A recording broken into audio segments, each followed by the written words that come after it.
ছাগলও চড়াতে কেন না হালাল রোজগার করতে হবে আমাকে। ছাগল চড়িয়ে হালাল রোজগার করা এটা কি অন্যায়? কেউ যদি রাস্তার ধারে বসে জুতো সারাই করে, পাবলিকের ছেঁড়া জুতো সারাই করে দিল, পাবলিক জুতো সেলাইয়ের বিনিময়ে তার টাকা দিল, এই টাকাটা নেওয়া কি ওই লোকটার পক্ষে অন্যায়? কোনো মুসলমান যদি জুতো সেলাই করা কাজ করে, আপনি কি তাকে কোনো গুনাহগারের ফতোয়া দিতে পারবেন? কথা বলেন না কেন? মনে হচ্ছে ফতোয়া দেবে কেউ কেউ বলে ও তো দাসেরা করে, রুচিরা করে চর্মকারের কাজ, কিন্তু কাজটা হালাল না হারাম? জুতো সেলাই করা, আচ্ছা ওরা তার বাথরুমের চেম্বার পরিষ্কার করার কাজ। যদি কোনো মুসলমান মনে করে আমি চেম্বার পরিষ্কার করে খাটবো, কষ্ট করবো, মেহনত করবো, পয়সা দেবো, ওরা তো একটা মেহনতের কাজ করেছে। যদি কোনো মুসলমান বাথরুমের চেম্বার পরিষ্কার করা জন্মের মজুরি হিসেবে যদি কাজ করে, আপনি কি ওই মুসলমানকে কোনো পাপী বলতে পারবেন? মনে হচ্ছে যেন পাপী বললে ভালো হয়। মুসলমান আবার মেহনত হয়, ও মুসলমান চিটিং বাজাবে, জোর চোর হবে, উদর পিন্ডি বুদর গাড়ি লাগিয়ে পয়সা রোজগার করবে, আর এটা করি পাপ। আচ্ছা মেথরের কাজ করাটা যদি অন্যায় হবে, মক্কার মদিনাতে তো কোনো অমুসলিম প্রবেশ করে না, ওখানকার বাথরুম কারা পরিষ্কার করে? হিসাব কে আছে এখানে? হজে যান না আপনারা? একটু হজে যাবে, যাদের টাকা আছে, 2.5 লক্ষ টাকা খরচ করলে সংসারে যদি কোনো চাপ না হয়, তাহলে আপনার উপরে হজ করবে। কাবা শরীফে, মসজিদে নববী, এই চারিধারে তো হাজার হাজার বাথরুম আছে, ওখানে তো কোনো নন মুসলিম নট অ্যালাউড। মসজিদে হারামের একটা বাউন্ডারি আছে, মসজিদে নববীর একটা বাউন্ডারি আছে, এদিকে 9 কিলোমিটার, ওদিকে 12 কিলোমিটার, একটা বাউন্ডারি দেওয়া আছে। এই বাউন্ডারির ভিতরে মুসলমান ছাড়া প্রবেশ করতে পারে না। এমনি সৌদিতে, জেদ্দাতে, সারা সৌদিতে মুসলমানরা যেখানে সেখানে যেতে পারে, কিন্তু এই দুটো জায়গা বিশেষ বাউন্ডারির ভিতরে নন মুসলিম নট অ্যালাউড। ওখানকার যারা চেম্বার পরিষ্কার করে, আপনি তো একবার হজ করেননি, তারা 17 বারের হাজি। বাংলাদেশের লোক আছে, আমাদের ইন্ডিয়ার লোক আছে, বার্মার লোক আছে, পাকিস্তানের মানুষ আছে, তারা ওখানে শ্রমিক হিসেবে কাজ করে, ওরা তো বছর বছর হজ করে। আপনার ভাগ্যে তো একবার হজ জুটেনি। আর মক্কা মদিনার যারা বাথরুমের চেম্বার পরিষ্কার করে, তারা তো 10-15 বারের হাজি। কে বলেছে চেম্বার পরিষ্কার করলে পাপ হবে? ও তো কষ্ট করে পয়সা নিচ্ছে, ও তো চিটারি করে পয়সা নেয়। মা বললেন তোমার নানা এসেছে, কেজিখানি গরুর গোস্ত আনো। দোকানদারের কাছে যে বললাম চাচা 1 কেজি গোস্ত দেন। আমার মা বলেছে বুড়ো লোকে খাবে, যেন হাড় দেবেন না, তাহলে 10 টাকা বেশি দিতে হবে। আমি ঠিক আছে তাই দেবো, 60 টাকা জায়গায় 70 টাকা দেবো, যেন হাড় দেবেন না। 70 টাকার দাম নিয়ে 1 কেজি গোস্ত দিলেন। বাড়িতে এসে প্যাকেটের পাশা করে উঁচু করলাম, পাকা বেজির উপরে গোস্ত পড়লো, মোটাস শব্দ। যে লোক বসে দোকানদার, তার মুখে বলে মুখ ভর্তি দাঁড়িয়ে আছে, মাথায় টুপি আছে। যেই মোটাস করলে আমি গোস্ত বললি তো থবাস তো শব্দ হয়, মোটাস করলে নেড়ে দেখি তো মোটা এক মালা হবে। এরা চিটিং বা গোস্ত ব্যবসার চাইতে পায়খানার চেম্বার পরিষ্কার করে হালাল পয়সা রোজগার করে অনেক ভালো, অনেক ভালো। প্রিয় রাসূল অভাবের কারণে তিনি চুরি করেননি, ভিক্ষাবৃত্তি করেননি, মানুষের দুয়ারে হাত পাততে জাননি। তিনি গতরে খেটে কষ্ট করে মেহনত করে পয়সা রোজগার করার পথটা বাছাই করেছিলেন। আরো একবার বলুন সুবহানাল্লাহ। আমাদের দেশে কিছু বিএমএ পাস করে চাকরি বাকরি নিয়ে বম বম করে ঘুরে বেড়ায়, তাহলে কি ব্যাপারটা? যাওয়ার ভাই বেকার হয়ে যাওয়ায়। আমি কেন তুই কি হিজড়ে বেকার গেল? মেয়ে হলে তো বৌমা হবে, মদ্দা হলে জামাই হবে, তা তুমি কি হিজড়ে যে বেকার? মদ্দা লোক আবার বেকার হয়? আরে চপের দোকান কর, চার দোকান কর, রাজমিস্ত্রি হ, তুই ওই মোজা কালী বসানোর মিস্ত্রি হ, তুই ভালো মেশিন পত্র কিনে লেখাপড়া চালিয়ে যখন ভালো চাষ কর। পৃথিবী তো রুটি রুটির জন্য লাখো দরজা খোলা আছে, বেকার তার মানে না এতটা লেখাপড়া শিখেছি না, মধ্যশ্রী লোকে কি বলে বলো, নবী মূর্খ ছিল বলে, যেহেতু ছাগল চড়াতে এর জন্তু 12 ক্লাস করে ওর চার দোকান চালাতে লজ্জা লাগে। আর যার বিনা অনুমতিতে পৃথিবীর কোন লোক জান্নাতের চৌকাটা অতিক্রম করতে পারবে না, যিনি জান্নাতে যাওয়ার আগে কোন নবী জান্নাত চোখে দেখতেও পাবে না, সেই মানুষটা যদি হালাল রোজগার করার জন্য ছাগল চড়াতে পারেন, হালাল রোজগারের জন্য যদি মুঠিগিরির কাজ করতে পারেন, হালাল রোজগারের জন্য তিনি যদি ব্যবসার ম্যানেজারি করতে পারেন, খাজুরের বাগানে পানি তুলতে পারেন, তুমি 12 ক্লাস পড়ে তুমি এত বড় অহংকারী হয়ে গেলে যে তুমি খেটে খেতে পারবে না। এরা 18 লাখ টাকা ঘুষ দিয়ে প্রাইমারি স্কুলের মাস্টার হবে, তবে শিক্ষিত মানুষের খেটে খাবে না। আমি এই শিক্ষিত মোটে সহ্য করতে পারি না। আমি সরকারি চাকরি করি না, আমার চলে না। হাই স্কুলের তখনকার দিনে একটি স্কুল কমিশন ছিল না, তখন কমিটি চাকরি দিত। হাই স্কুলের স্কুল কমিটি ম্যানেজিং কমিটির সেক্রেটারি আমার বাপকে বলেছিলেন যে নিজের ছেলেটা পড়াশোনা করছে, ওরে দেন আমাদের হাই স্কুলে আরবি মাস্টার। দুপুরে খেতে বসেছি, মা বলছে তার আব্বারাম বলছিল এরমে হাই স্কুলে মাস্টারি করার জন্য। না, আমার চাকরি বাকরি ভালো লাগে না। লেখাপড়া চাকরি করবি, মাথা খারাপ, চাকরি করবো কেন? তুই কি করবি? আমি তাহলে লোকের চাকরি করবো। ও চাকরি করা আমার পছন্দ হয় না। তখন তো আমি বুড়ো হই, আমি তখন বিয়ে করি, মাদ্রাসায় তখন টাইটেল শেষ করছি, আর কলেজে তখন বিয়ে করছি। আমি চাকরি করা আমার সহ্য হবে না। আপনি আমাদের দোয়া করেন মা, আল্লাহ যদি রাজি থাকে আমি চাকরি করবো লোকে। আলহামদুলিল্লাহ এখন 186টা মাদ্রাসা, 138টা কেরালা বোর্ডের স্কুল, কিছু কম বেশি 2200 মাস্টার আছে আমাদের, 2200 মাস্টার। প্রত্যেক মাদ্রাসা আলাদা কমিটি আছে। আমি খুব ভালো আছি, খুব শান্তিতে আছি। লেখাপড়া শিখে চাকরি করুন, কেউ খারাপ বলবে না, কিন্তু তার মানে এই নয় যে চাকরি না করলে আমার ভাত হবে না। ওয়াজ করে আমার ক পয়সা দেবে না।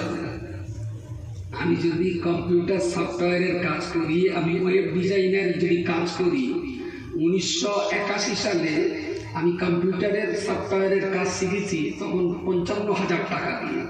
এখন তো 1,500 টাকা কম্পিউটার শেখায়। আমি যে সফটওয়্যারের কাজ জানি, আমি দিন রাত বসে কম্পিউটার চালালি, এখনো পার ডে 10,000 টাকা রোজগারের ক্ষমতা রাখি। পার ডে আমি হিজড়ে না। এটা করি কেন? ভালো লাগে না। দিনের 2টো কথা মানুষকে বললাম, মানুষ শুনলেন, তাতে আমার স্বভাবটা হলো, সময়টাও ভালো কাটলো। এটা বন্ধ হলে যে আমার বুঝি হবে না, আমি তা বিশ্বাস করি না। আমার 1000 দরজা আল্লাহর মধ্যে খোলা আছে। আমি এইটা বলতে চাইছি যে আপনার নবী যদি রুজির জন্য ছাগল চড়াতে পারে, আপনার নবী যদি রুজির জন্য মাথায় মোট তুলে নিতে পারে, আপনার নবী যদি হালাল রুজির জন্য ব্যবসা করতে পারে, আপনার নবী যদি হালাল রুজির জন্য খাজুরের বাগানে পানি তুলতে পারেন, আপনি সেই নবীর উম্মত হয়ে কেন অলসতা করে কাটাচ্ছেন? কোনো না কোনো কাজ বাছাই করে দিবেন। ছোট্ট একটা কাজ বাছাই করুন, আন্তরিকতার সঙ্গে কাজ করুন। এই ছোট কাজে আল্লাহ বরকত দেবেন। প্রিয় রসুল, সারাদিন খেজুরের গাছের গোড়ায় পানি তুলে দিতে হবে। বাগানে পাতকুয়া আছে, ওই পাতকুয়া থেকে পানি তুলে গাছের গোড়ায় গোড়ায় দিতে হবে। এই কাজ দিয়েছে। সারাদিন কাজ করে 1 কেজি গম হলো রোজের দাম। 1 কেজি গম, ওই 1 কেজি গম বাড়িতে নিয়ে একটু গুঁড়ো করে কোনো রকমে রুটি টুটি করে খেতে হবে। সংসার তার কিচ্ছু নেই, ওই মানুষ তো নদী। সেই বালতি কুয়ার ভিতরে দিচ্ছেন, বালতি টেনে তুলছেন, ওই পানি আবার গাছের গোড়ায় দিচ্ছেন, আবার বালতি ডোবাচ্ছেন। এইভাবে দিতে দিতে একটা টাইমে দড়ি ছিঁড়ে বালতি তলায় পড়ে যাচ্ছে। উনি চিন্তা করছেন এতে নামলে তো একা উঠতে পারবো না, কীভাবে ওটা তুলবো। তো এদিকে ওদিকে একটা বড় কিছু খোঁজাখুঁজি করছেন যাতে বালতিটা আবার তোলা যায়, দড়িটা আবার গিরো দিয়ে পানি তুলতে পারি। তা নইলে মহাজনের কাজ না করলে মহাজন তো রোজের দাম দেবে না। ঠিক সেই রকম সময় ঘুরতে ঘুরতে মহাজন বাগানে যে হাজির। বলছি কি বাবা, তুমি পানি তুলছো না? বলছেন হ্যাঁ, পানি তুলতে তুলতে সে বালতিটা ছেড়ে নিচে পড়ে গেছে। সেই সঙ্গে মহাজন লেগে গিয়ে একটা শটান চড় মারলেন রসুল্লাহর ডালডালে গালে, শটান একটা চড়। চড়টা আপনার গালে পড়েনি, আমার গালে পড়েনি। যে নবীকে সৃষ্টি না করলে গায়ে নাককে সৃষ্টি করা হতো না, সেই নবীর গালে চড়টা পড়েছে। আল্লাহ নবী আল্লাহর হাবিব আমার ওই সঙ্গে সঙ্গে নিজের গালটা একেবারের জন্য ডরলেন, প্রচন্ড জ্বালা করছে। পরক্ষণে নিজের গাল থেকে হাতটা টেনে দিয়ে মহাজনের হাতটা ধরে বললেন, আহারে আপনি আমাকে কাজে নিয়েছেন, সারাদিনের কাজ করার পরে তো 1 কেজি গম দেবেন, ওটাই তো আজকে আমার রুটি রুজির মামলা নিরসন করবে, আমার উদরের জঠরের জ্বালা নিবারণ করবে, ক্ষুধার যন্ত্রণা নিবারণ করবে। সেটাই আপনার মতো মহাজন যদি আমাকে কাজে না নিতেন, আমার তো উদরের ক্ষুধার জ্বালা নিবারণ করতে পারতাম না। বালতির দড়ি ছিঁড়ে নিচে পড়ে গেছে, এর জন্য আপনি আমাকে চড়ে মেরেছেন। আমার গালটা যেমন জ্বালা করছে, আপনার হাতটাও তো তেমন জ্বালা করছে। তাই ওই মহাজনের হাতটা টেনে নিয়ে রাসূলুল্লাহ নিজে হাতে করে একটু ডলে দিলেন, সঙ্গে এটাও বলে দিলেন, ভবিষ্যতে কখনো যদি আমার ত্রুটির কারণে আমাকে যদি মারার কথা মনে করেন, হাত দিয়ে আর কখনো মারবেন না। পারলে কোনো কাঠ ফুটো খুঞ্চি পাঁচন দিয়ে আমায় যদি আঘাত করেন, তাহলে আপনার হাতে আর জ্বলন হবে না। ভুল আপনার দৃষ্টিতে তো ভুল তো আমি করেছি, জ্বালা আমার হল, কিন্তু আপনার হাতে জ্বালা যাচ্ছে কেন? তার হাতটা ডুলে দিলে মাছ হতবাক হয়ে গেলে। যখন মানুষকে একটা চড় মারলে 2টো চড় পাল্টা দেয়, 1 আঙুল দেখালে 2 আঙুল দেখায়, ইট মারলে পাটকে ছোড়ে, সেই যুগে এই ছেলেটা আমার হাত ডলে দিচ্ছে। আচ্ছা একটু বিচার করুন দেখি, দড়ি ছাড়ার জন্য দোষটা রাসূলুল্লাহ তো তার বাড়ি কি বলবেন শ্রমিক, বালতিও তো মহাজনের, দড়িও তো মহাজনের, তাহলে ছেঁড়ার জন্য কি শ্রমিকের দোষ? বরঞ্চ শ্রমিক যদি মনে করতেন পুরো বালতি পানি না তুলে 10 লিটার পানি ধরে উনি যদি 2.5 লিটার করে পানি তুলতেন, তাহলে দড়ি ছিঁড়ত না। কিন্তু সারাদিনের যে কাজ করতেন সেই কাজে তো ফাঁকিবাজি দেওয়া হতো। তাহলে এটা তো প্রমাণ হলো যে মুহাম্মদ পুরো বালতি পানি তুলতে যেই তো দড়িটা ছিঁড়েছে, তাহলে নিশ্চয়ই শ্রমিকটা ফাঁকিবাজ শ্রমিক নয়। তাহলে বালতিও তোমার, দড়িও তোমার, ছিঁড়েছে তো তোমার দড়ি, তাতে শ্রমিকের কি দোষ? ফের শ্রমিকটা তো ফাঁকি দিতে চাইনি, তাই তো পুরো বালতি পানি তুলতে যে দড়িটা ছিঁড়ে গেছে। প্রিয় রাসূলের এই আচরণ দেখে না লোকটা হতবাক হয়ে হুজুরের মুখ পানে তাকিয়ে দিয়েছে, বলছে আমি তোমাকে মানলাম, তুমি পাল্টা আমাকে কোনো গালি দেওয়া, কোনো বকা ঝকা চিৎকার করা, আমার বিরুদ্ধে কুৎসা রটনা বাদ দিয়ে তুমি আমার হাত ডলে দিচ্ছ। কে তুমি? বললেন আমি আমি আব্দুল্লাহ পুত্র মুহাম্মদ। তাহলে তুমি এত ধৈর্য দাঁড়িয়ে, তোমার রাগ হয় না? তোর প্রতিশোধ নেওয়ার কোনো মানসিকতা হয় না যে আমি তোমাকে মেরেছি, তুমি আমাকে পাল্টা মারবে? বলছে কেন? আরে আপনি তো মহাজন, আপনি আমাদের মতো গরিব মানুষকে কাজে লাগান বলেই আমরা গরিব মানুষেরা তো 2টো রুটি রুটি করে খেতে পারছি, আপনাকে পাল্টা মারবো তার মানে? রাসূলুল্লাহর এই মিষ্টি মধুর সুন্দর আচরণ দেখে লোকটাও একটা টাইমে রাসূলুল্লাহর হাতে হাত দিয়ে ঈমানের কলমা পড়ে মুসলমান হয়েছিলেন। সুবহানাল্লাহ। হটকারিতা করে, মেজাজ দেখিয়ে, গরম দেখিয়ে, হুমকি দিয়ে আর ধমকি দিয়ে, চমকানি দিয়ে তলোয়ারের বলাইত্ব দেখিয়ে মানুষকে কলমা পড়ানো যায়। মানুষ তো কলমা পড়েছেন প্রিয় রাসূলের নরম আদর্শে, নমনীয়তা, সততা, নিষ্ঠার আদর্শের কাছে তো মানুষ বিক্রি হয়ে লাখে লাখে মানুষ ইসলামের কলমা পড়েছে। কিন্তু আজকে আমাদের মেজাজ এত খাট্টা, আমরা এত হট মেজাজ, এত অসহিষ্ণু, এত এত এত কি বলবো কাঠ খেজুর, টক তেঁতুল রাসূলুল্লাহর ভাষার ভিতরে, আচরণের ভিতরে বলছিল।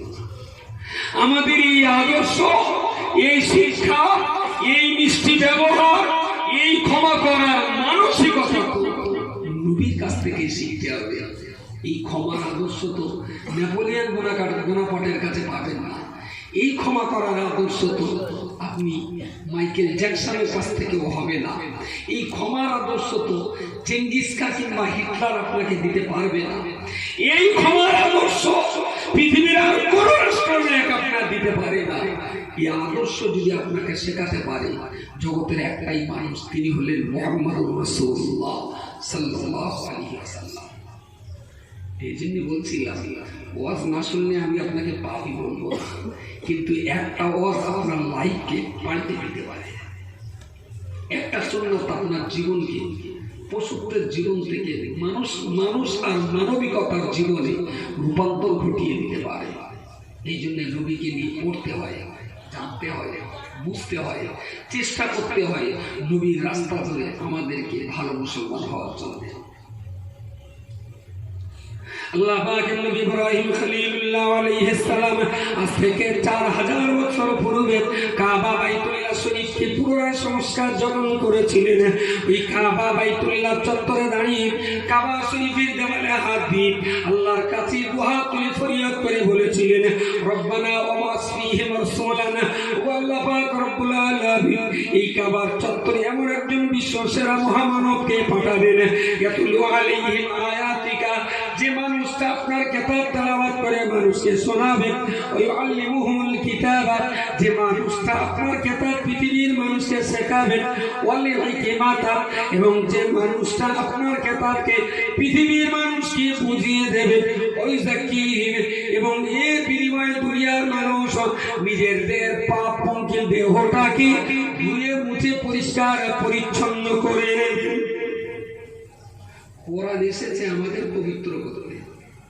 দেখুন, যদি একটা ভাষা দিয়ে একটা দিক দিয়ে যদি আমি বিচার করি, তাহলে বলা যেতে পারে ইসলাম হলো জান্নাতে যাওয়ার একটা ইউনিফর্ম। আপনাদের আশপাশে খুঁজলে অনেক কেজি স্কুল আছে না, কেজি স্কুল আছে, হাই স্কুল আছে, প্রাইমারি স্কুল আছে, এমনও কি স্কুল আছে যে সমস্ত স্কুলে ও জামা প্যান্ট কোনো কালার টালার নেই, জুতোর কোনো ডিজাইন ফিজাইন নেই, যা পরে যাবে অ্যালাউড আছে। পায়জামা পরতে পারেন, প্যান্ট পরতে পারেন, হাফ প্যান্ট পরতে পারেন, মোজা পরতে পারেন, জুতো পরতে পারেন, চপ্পলও পরতে পারেন। এমনও কি স্কুল আছে যে স্কুলে বলা আছে কালো প্যান্ট, সাদা জামা, সাদা মোজা, কালো শু, জুতো। এরকম আইন আছে না কোনো কোনো স্কুল? আচ্ছা, যে স্কুলের প্রসপেক্টাসে আইন করে দেওয়া আছে, যদি যেখানে কালো প্যান্ট আর সাদা জামা, সেখানে যদি নীল প্যান্ট আর লাল জামা করে যায়, মাস্টারের অধিকার আছে স্কুলে না ঢুকতে দেওয়ার। খুব নামি দামি স্কুল যেগুলো, ওরা ঢুকতেই দেবে না, গেটের ভিতরে এন্ট্রি দেবে না আপনার বাচ্চা। জাস্ট বোঝার জন্য বললাম, জান্নাতে যেতে গেলে তারও একটা ইউনিফর্ম আছে। জান্নাত নামী ঘরটা একেবারে কি চাঁদ লাগবে না? হ্যাঁ, আমি মসজিদে নববী সচক্ষে দেখেছি, জান্নাত তো দেখিনি, মসজিদে নববীটা দেখেছি। আমি তাজমহলটা দেখেছি, খুব কাছ থেকে দেখেছি। তাজমহলটা দেখেছি কাছ থেকে, মসজিদে নববীটাও দেখেছি খুব কাছ থেকে।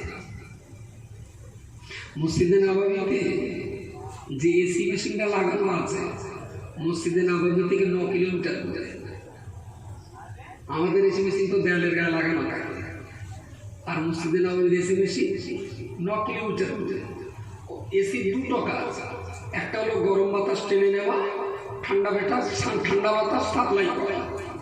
তো এই বিরাট বড় মসজিদ, যেখানে কিছু কম বেশি একসঙ্গে 14 লক্ষ মানুষ এক জামাতে নামাজ পড়তে পারে, তাহলে মসজিদটা কত আকার। আর আজকের দিনে ভিডিওতে আপনারা কম বেশি সবাই দেখেছেন মসজিদে নববী।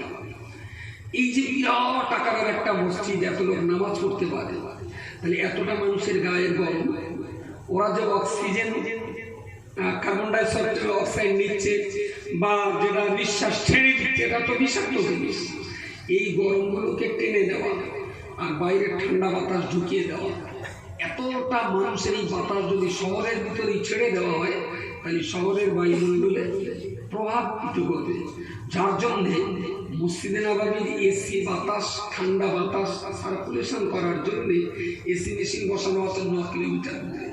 এই গরম বাতাস ওখানে যে মরুভূমির দিকে চলে যায়, আর ওখান থেকে মেশিনে বাতাস ঠান্ডা করে মসজিদে সাপ্লাই করা হয়। আমি ইতিহাসটা বোঝার জন্যে, ওই এসি সিস্টেমটা ভালো করে বোঝার জন্যে একটা বই কিনলাম, মসজিদে নববীর তারিখে তামিল। বইটা কিনে পড়লাম, তাতে লেখা আছে ওখানে যে একটা মেশিন হলে গোটা মসজিদ ঠান্ডা থাকবে, এইরকম মেশিন 3টে আছে। একটা মেশিন 6 ঘন্টা চলবে, ওটা বন্ধ করে আর একটা চলবে 6 ঘন্টা। হঠাৎ যদি একটা বিকল হয়ে যায়, তার জন্য এক্সট্রা আর একটা, 3টে সেট আছে। আর ওখানকার ঠান্ডা বাতাস মসজিদে সার্কুলেশন করার জন্য যে পাইপগুলো বসানো আছে, ওই পাইপের ভেতর দিয়ে অনায়াসেই 16-10 এলপি লরি দুটো পাশাপাশি চলতে পারবে। এলপি লরি 16-10 মানে ভালোই বুঝতে পারছেন। তাই পাইপগুলো কচি দুধ খাওয়া নলের মতো বলে। তাহলে এই মসজিদের যদি ডিজাইন, সৌন্দর্য আপনি দেখলেন, আপনার মাথা কাজ করবে না। কি অসম্ভব রকমের কারুকার্য মসজিদে নববীর কারুকার্য যা দেখেছি। 36টা গম্বুজ আছে মসজিদে নববীর উপরে। দিনের বেলা ফজরের ওয়াক্ত হয়ে গেল, দিনের বেলা সেই গম্বুজগুলো রেল পাটির উপরে সেট আপ করা, সেই গম্বুজগুলো ভেসে ছাদের উপরে চলে যায়, একদম বাইরে রৌদ্র মসজিদের ভিতরে পড়ে, যাতে করে এতটা মানুষের গায়ের কোনো গোমট মসজিদের ভিতরে না হয়, সরাসরি বাইরের বাতাস ভিতরে ঢোকার জন্য গম্বুজগুলো করা আছে ইজি, এবং সেগুলো এক জায়গা থেকে নাড়িয়ে আরেক জায়গায় নিয়ে যাওয়া যায়। বরং এক একটা গম্বুজ কত টাকাতে তৈরি আমি বলতে পারবো না, অসম্ভব রকমের কারুকার্য দিয়ে তৈরি করা। আমি মসজিদে নববী খুব কাছ থেকে ভালোভাবেই দেখেছি, তাজমহলটাকেও দেখেছি। তাজমহলকে বলা হয় পৃথিবীর 7ম আশ্চর্যের অন্যতম একটা। তাজমহলের পাশে যদি মসজিদে নববী রাখা হয়, তাহলে বলতেই হবে মসজিদে নববী যার সবার ঘর, তাজমহল হলো তার রান্নাঘর। আমি বোঝাতে পারলাম? রান্নাঘরে ঝুলকালি থাকে। তাজমহলের সৌন্দর্য নিয়ে যারা প্রশংসা করেছেন, তারা আসলে মসজিদে নববী দেখলে তাজমহল ভুলে যাবে। তাজমহল পৃথিবীর 7ম আশ্চর্যের একটা। এরপরেও বলছি, মসজিদে নববী ধুয়ে দিয়ে এরকম তাজমহল লাখো তৈরি হবে। এটা যদি আর পৃথিবীর মানুষের তৈরি করা মসজিদ আর মানুষের তৈরি করা তাজমহল, তাহলে আল্লাহ তৈরি করা জান্নাতটা কত দামি, আল্লাহ তৈরি জান্নাতটা কত মর্যাদা, কত সম্মানের, কত সুন্দর। সেই জান্নাত সম্পর্কে প্রিয় রাসূল বলেছেন একটা জায়গায়, জান্নাতের দেওয়ালগুলো মেশক জাফরান দিয়ে এমনভাবে তৈরি করা, 1 ফুট বাই 1 ফুট, 1 ফুট আর 1 ফুট লম্বা, তার মানে 1 স্কয়ার ফুট জায়গা। জান্নাতের ভিতরে 1 স্কয়ার ফুট জায়গা তৈরি করতে গেলে পৃথিবীর সব সম্পদ 7 বার বিক্রি করা লাগবে। বাড়ি যে সেট করে দেবে, তাহলে একটা জান্নাত কত দামি। আর সেই জান্নাতটা আল্লাহ আপনারা দেবে, আপনি ন্যান্ট হয়ে যাবেন, আর আপনার জান্নাতে দেওয়া হবে। আপনার কোনো ইউনিফর্ম থাকবে না, আপনার দেহের কোনো সৌন্দর্য থাকবে না, আপনার পোশাকের কোনো স্বাধীনতাবোধ থাকবে না, আপনার বাচক ভঙ্গিমার কোনো লিমিটেশন থাকবে না। আপনি যাত্রাতাই করবেন, আর আপনাকে জান্নাতে দিয়ে জান্নাতটা পবিত্র করা হবে। আপনি বলুন, আমরা যখন চাষ করি লুঙ্গি গুটিয়ে বাঁধিয়ে নিই, হাঁটুর নিচে থাকে, কোমরে গামছা থাকে, গায়ে কাদামাটি থাকে, চাষবাস করেন তো, চাষ হয়নি। কি চাষ হয় না? না না, যারা মাঠে চাষ করে ওদের গায়ে কাদা কাদা লাগে না। দুপুরে যখন চাষ করে ফেরে সারাদিন তো কাদা ময়লা নোংরা থাকে। এখন ওর সেদিন ওই চাষিরা সেদিন চাষতো ভাইয়ের বিয়ে দিয়ে ওরও দাও। এখন মাঠে নাঙলচস্তি গেলে গরুর লেজের ঝাপটা তো একবার খাতি হয়, সেই কাদা তো মুখে পিঠে সারা দিকে তো লেগে আছে। এখন ওরও বেবাড়ি দাওয়াত আছে। এখন যে পোশাক পরে মাসে নাঙলচস ছিল, ও যদি ওই কাদা মাটা দেহনি ওইভাবে যদি বরের পাশে বসে বসিয়ে দেবে, সেবা দেবেন না। আসলে এই মজলিসের একটা পবিত্রতা আছে, তুমি মিনিমাম সেই পবিত্রতাটা মেনটেনেন্স করো, তাহলে তোমাকে এই মজলিসে বসতে দেওয়া হবে না। আল্লাহ পাক রব্বুল আলামিন আপনাকে সুদ খেতে বারণ করে দিয়েছেন, আল্লাহ আপনাকে 5 ওয়াক্ত নামাজ পড়তে বলেছেন, আল্লাহ আপনাকে মিষ্টভাষী হতে বলেছেন, আল্লাহ আপনাকে ভালো ব্যবহার করতে বলেছেন, আল্লাহ পাক আপনাকে মানুষের সঙ্গে সদয় হতে বলেছেন, আল্লাহ আপনাকে অপরাধীকে ক্ষমা করতে শিখিয়েছেন, আল্লাহ পাক আপনাকে হালাল ব্যবসা করতে বলেছেন, চুরি ডাকাতি গুন্ডাহানি করতে বারণ করে দিয়েছেন। আমার আল্লাহ পাক রব্বুল আলামিন সন্তানাদিদের লেখাপড়া শেখাবার পরামর্শ দিয়েছেন, স্ত্রীর সঙ্গে সদ্ব্যবহার করতে বলেছেন, পিতামাতার সম্মান করতে বলেছেন, ছোটদেরকে স্নেহ করতে বলেছেন। আসলে যে আইনগুলো আল্লাহ তৈরি করে দিয়েছেন, এই আইনগুলো নিজের জীবনে কাজে লাগিয়ে পরিপূর্ণ সুন্দরভাবে যদি দেহ তৈরি করতে পারি, তবেই তো আপনার দেহটা আল্লাহ পাকের জান্নাতের যোগ্য হবে। ইসলাম হলো জান্নাতের ইউনিফর্ম। যদি ইউনিফর্ম পরতে পারে আপনার ভালো লাগবে, আপনার জন্য জান্নাত আছে। আর ওই রকম নাঙল চস্তি চস্তি কালো মাখা দিয়ে বরের পাশে বসলে আপনার যেরকম ঘাড় ধাক্কা দিয়ে তুলে দেবে, ফেরেশতারাও আপনার জান্নাতের 30 সীমানায় গেলে যা করার সেটাই করে। ইসলাম জান্নাতের ইউনিফর্ম, যত মেনে চলবেন সম্মান তত বাড়বে। আরে ছোটখাটো মশলা হিসেবে করাও, নবী নামাজ পড়তে বলেছেন। নামাজ, আমি মুসলিমদের কারোর কথা বলবো না, আমাদের কথা বলি। সব মুসলমান কি 5 ওয়াক্ত নামাজ পড়ে? পড়ে। এখানে আমরা যারা আছি হয়তো আমাদের ভিতরে 2-4 জন থাকতে পারে যারা 5 ওয়াক্ত নামাজ পড়ে না। আচ্ছা, নামাজ মানে পরিচ্ছন্নতা এবং পবিত্রতা। যারা 5 ওয়াক্ত নামাজ পড়ে, মিনিমাম মুখ, নাক, গাল, হাত, পা কবার ধুতে হয় সারাদিন? সারাদিন কমপক্ষে 5 বার, প্রয়োজনে কখনো বেশি হতে পারে। কখনো কখনো গোসল করে আসার পরেও আবার উজু করে জোহরের নামাজ পড়ে, তাহলে গোসলটা যদি তাহলে 6 বার হয়ে যাবে।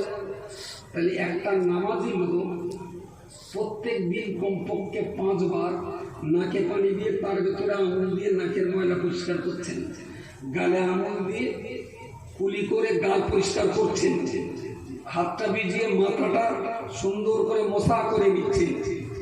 তাহলে একটা নামাজি লোক কমপক্ষে প্রতিদিন 5 বার করে তার অঙ্গ প্রত্যঙ্গ ধুয়ে পরিষ্কার পরিচ্ছন্ন হচ্ছেন। যারা নামাজ পড়ে না তারা কি 9 বার করে দেয়? খুব বেশি বেশি কবার দেয়? খুব বেশি বেশি সকালে 1 বার, তাও তো সব জায়গায় ধরে একটু গালে দেয় চা খাওয়ার লাইনটা পরিষ্কার করার জন্য। নাকের ভিতরে পানি দিয়ে নাকে আঙুল দিয়ে নাকটা পরিষ্কার করতে দেখেছেন বেনামাজি লোকে? যদি আপনাকে ভদ্র হতে হয়, পরিচ্ছন্ন হতে হয়, নামাজি হওয়া ছাড়া দ্বিতীয় কোনো রাস্তা নেই আপনার সামনে। ইসলাম তো ভদ্রতার ধর্ম, ইসলাম তো সভ্যতার ধর্ম, ইসলাম তো আদর্শের ধর্ম। বিরাট সুন্দর প্যান্ট একটাই পড়েছে, তার প্যান্টের দাম 2200 টাকা, একটা শার্টের দাম প্রায় 1500 টাকা, তাহলে 3700 টাকা জামা প্যান্ট পড়েছে। রেল স্টেশনের ধারে দাঁড়িয়েছিল, হঠাৎ পেশাব লেগেছে, ও দাঁড়িয়ে পেশাব শুরু করলো, এদিকে ট্রেনে হুইসেল দিয়েছে, ওদিকে তখন 50-50। জামা কাপড়ে খানিকটা, হাঁটুটি খানিকটা, নিচে খানিকটা, সেই অবস্থায় ট্রেন টেনে চলে গেল। জেন্টালম্যান কারে কয় জেন্টালম্যান? একটা রিক্সাওয়ালা, তার 30 টাকার লঙ্গি আর গায়ে একটা গামছা। এসব একজন নবীকে আপনি পাঠাবেন, যে নবী আপনার কিতাব তেলাওয়াত করে মানুষকে শোনাবেন, এমন একজন নবীকে পাঠাবেন যিনি আপনার কোরআন, আপনার কিতাব পৃথিবীর মানুষকে শেখাবেন। এমন একজন নবীকে আপনি পাঠাবেন যে নবী কোরআনের মানে মতলব বিষয়বস্তু মানুষকে বোঝাবেন, এবং কোরআন শোনা পড়ার বোঝার পরেতে ওই মানুষটা নিজের জীবনে যখন কাজে লাগাবে তখন ওই মানুষটা পূত পবিত্রতম হাসিল করবে। লোকটা ঘুষ খেতেন, চুরি করতেন, পেশাব ফিরে পানি নিতেন না, গোসল ফরজ হলেও ফরজ গোসল আদায় করতেন না, লোকটা অপবিত্র ছিলেন, এবার তাকে কোরআন শোনানো হলো, কোরআন শেখানো হলো, কোরআন বোঝানো হলো।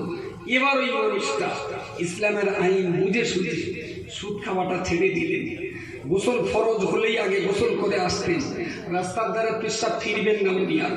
ওই মানুষটা মিথ্যা কথা আর কখনো বলবেন না। উনি কোরআন শুনেছেন, কোরআন শিখেছেন, কোরআন বুঝেছেন, নিজের জীবনে ইমপ্লিমেন্ট করেছেন। তাহলে তার দেহে যত নোংরা কালিমালিপ্ত ছিল সেগুলো সব ধুয়ে মুছে পরিষ্কার পরিচ্ছন্ন হয়ে যাবে। জোরে সোরে বলুন সুবহানাল্লাহ। আর এই পরিষ্কার পরিচ্ছন্নতার আইন কানুনগুলোকে ইমপ্লিমেন্ট করার জন্যই তো রাসূলুল্লাহকে আল্লাহ জগতে পাঠিয়েছিলেন, যে আপনি হাতে কলমে আপনার উম্মত সাহাবীদেরকে আপনি শেখাবেন। আমি আলোচনা শেষ প্রান্তে এসেছি, মুফতি সাহেব এসেছে, তার আলোচনা আমাদের শুনতে হবে। আমি শেষ কথা বলছি, 1 ঘন্টা 2 ঘন্টার 5 ঘন্টা আলোচনা করে নবীর আখলাক চরিত্র আর আদর্শে সবকিছু আপনাদের শোনানো যায় না। যারা লিখে গেছেন, যাদের কেতাব পড়ে আমরা কথা বলি, আমাদের চাইতে তারা অনেক জ্ঞানী ছিলেন, অনেক অনেক অনেক বেশি জ্ঞানী ছিলেন। যত মানুষ কেতাব লিখে গেছেন নবী সম্পর্কে, আমরা সেই কেতাবে 1000 পৃষ্ঠার 1 পৃষ্ঠা পড়তে পারি না, খুব সামান্য পড়ি। তাহলে তাদের জ্ঞান অনেক বেশি। তাদের যত জ্ঞান থাকে সব কথা লিখতে পারে না, যত লিখেছেন সব আমরা পড়তে পারি না, যত পড়ি সব আমরা বুঝতে পারি না, যতটুকু বুঝি সেটাও আবার বলতে পারি না। তাহলে আমার মতো এত অল্প শিক্ষিত এক নগণ্য গোলাম কতটুকু আপনাকে শোনাবে, আর আপনি বা কতটুকু নবী সম্পর্কে বুঝলেন? সত্যি যদি নবী সম্পর্কে বোঝার ইচ্ছা হয়, মার্কেট থেকে কিছু বই কিনুন, কেতাব পড়ুন। প্রত্যেকটা মানুষের ঘরে রাসূলুল্লাহর জীবনী বাংলা ভাষায় 1টা 2টো 3টে রাইটারের কেতাব থাক। আল্লামা শিবলি রহমানির লেখা সিরাতুন নবী, ইমাম জালালউদ্দিন সিদ্দির লেখা খাসাইসুল কুবরা, মাওলানা মুবারকপুরীর লেখা আর রাইকুল মাখতুম, কবি গোলাম মুস্তাফার লেখা বিশ্বনবী। এই ধরনের কেতাবগুলো বাংলা অনুবাদ হয়েছে, 200 টাকা 300 টাকা 150 টাকা দাম। আমাদের তো অনেক বন্ধু বান্ধব আছে, চায়ের দোকানে বসে 50 টাকা খরচা হয়ে যায় প্রতিদিন। একটা করে কেতাব কিনুন আল্লাহর রাস্তায়। আপনি খুব ব্যস্ত মানুষ, তো প্রত্যেকদিন শুয়ে পড়ে 2টো পৃষ্ঠা করে কেতাব পড়ুন, নবীর জীবনী 2 পৃষ্ঠা করে। যদি প্রতিদিন 2 পৃষ্ঠা করে কেতাব পড়তেন, বছরে চোখ বন্ধ করে 700 কেতাব পড়া। আর আমার মতন বক্তার বক্তৃতা শুনে যত না লাভ হবে, 2 পৃষ্ঠা করে কেতাব পড়লে তার থেকে অনেক বেশি লাভ হবে। ধর্মসভায় তো সাজিয়ে গুছিয়ে তো কথা বলা যায় না, এটা তো সাজিয়ে গুছিয়ে কথা বলার জায়গা নয়। দুমদাম যখন জায়গা মনে হয় বলে দিতে হবে। এখন যদি বলি ভাই মনে হচ্ছে না 5 মিনিট বসে কেতাবটা পড়িয়ে নেই, তো বসে থাকবে কেন? ও কমিটির ধরে গালি গালাজ করে, এই কোথাকার কি ধরে লেগেছিস, তোমার যে কিচ্ছু জানে না, এখন আমার পড়ে তাই বলে। কিন্তু শোনা জ্ঞান পরোক্ষ জ্ঞান, পড়া জ্ঞান প্রত্যক্ষ জ্ঞান। আপনার কাছে আমার করজোড়ে নিবেদন করেছি, কেতাব কিনুন, প্রতিদিন 2 পৃষ্ঠা করে কেতাব পড়ুন। দেখবেন আপনার আখলাক চরিত্রের ভিতরে আস্তে আস্তে আস্তে আস্তে নবীর চরিত্র ঢুকে যাচ্ছে। আপনার কেতাবটা টেবিলের উপরে রাখা থাক। আপনার কোচিং ক্লাস 7-এ পড়ে, ওকে বলে দিন, ও শোনা, তুমি ক্লাস 7-এর বাংলা, ইংরেজি, অঙ্ক, ভূগোল, বিজ্ঞান, ইতিহাস সব পড়ো বাবা। আর যখন সময় পাবে 5টা মিনিট এই কেতাবটা একটু পড়ো, 5 মিনিট। দেখবেন 1 দিন 2 দিন 1 সপ্তাহ 1 মাস পড়তে পড়তে রাসূলুল্লাহর এই জীবনী বইটা না পড়া ওই কোচির নেশায় পরিণত হয়ে গেছে। কিছুকাল পড়ার পর আপনি কেতাবটা ছেড়ে রাখবেন। আমি দায়িত্ব নিয়ে বলছি, আপনার কাছে জিজ্ঞেস করে রাখবো কেতাবটা কোথায় বলুন তো। তার মানে নেশা হয়ে গেছে, বই পড়তেই হবে। আর ও যখনই নবীর জীবনী পড়বে, তখনই আস্তে আস্তে ওর ভিতরে তৈরি হবে। কি তৈরি হবে? মানবতা, শিষ্টাচার, সভ্যতা ওর ভিতরে আস্তে আস্তে আসবে। শুধু প্রসঙ্গত বলে রাখি, রাসূলুল্লাহ তখন মক্কা থেকে মদিনায় চলে এসেছে। সম্ভবত তখন রাসূলুল্লাহর বয়স 56-57 পটায়। 80 পর বৃদ্ধ একজন বুড়ি মানুষ হাতে লাঠি নিয়ে, পুরো দেহটা সোজা নেই, বয়সের ভারে মাজাটা প্রায় দুমড়ে এতটা এসে গেছে। একদম দলা হয়ে গেছে, টুকটুক করে লাঠি টুকে টুকে ওই দূরের থেকে মসজিদ নববী থেকে হেঁটে হেঁটে আসছে। একজন জিজ্ঞেস করলেন, বাবা মোহাম্মদ কোথায় আছে? বাবা মোহাম্মদ কোথায় আছে? দক্ষিণে বাতাসে এই ভাষাটা বেশি রাসূলুল্লাহর কান পর্যন্ত গেল।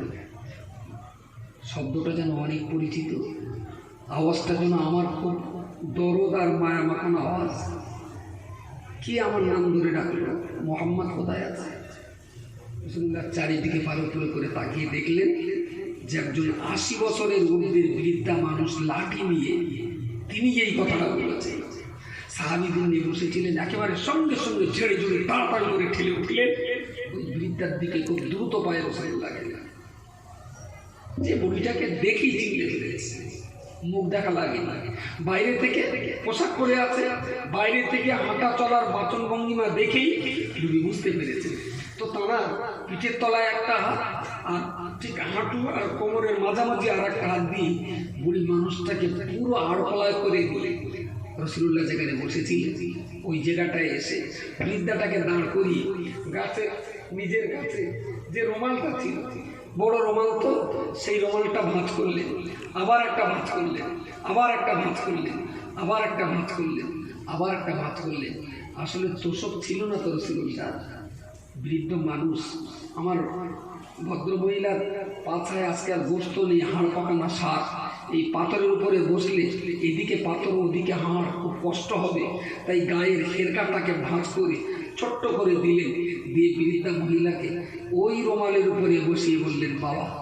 বসিয়ে রাসূলুল্লাহ বললেন, আমা আপনি যে মোহাম্মদকে খোঁজ করছেন আমি সেই মোহাম্মদ। জোরে সোরে বলুন সুবহানাল্লাহ। মহিলাটি ছিলেন রাসূলুল্লাহর দুধ মাতা হালিমা, যে হালিমার কোলে বসে 4 বছর 2 বছর যুদ্ধ পান করেছিলেন, যার বাড়িতে শিশুকালে 4টি বছর কাটিয়েছেন, সেই 4 বছরের পরে আজ 56 বছরের নবী মুহাম্মদ। শুধু বুড়িমা বলেছেন, বাবা মোহাম্মদ কোথায় আছে? ভাষাটা শুনে রাসূলুল্লাহ বুঝলেন এটা আমার দুধ মায়ের গলার আওয়াজ। 50 বছর পরেও সেই আওয়াজ তিনি ভুলে যান। বললেন, বাবা তুমি সেই মোহাম্মদ। বুকের ভিতরে মাথাটা টেনে নিয়ে হালিমা ডুকরে ডুকরে কাঁদলেন। আমি শুনেছিলাম, আমার কাছে খবর ছিল তুমি একবার তায়েফে গিয়েছিলে, তায়েফের মানুষ তোমাকে রক্তাক্ত করেছিল, পাথর মেরেছিল। সে সংবাদ আমার কাছে পৌঁছানোর পরে আমি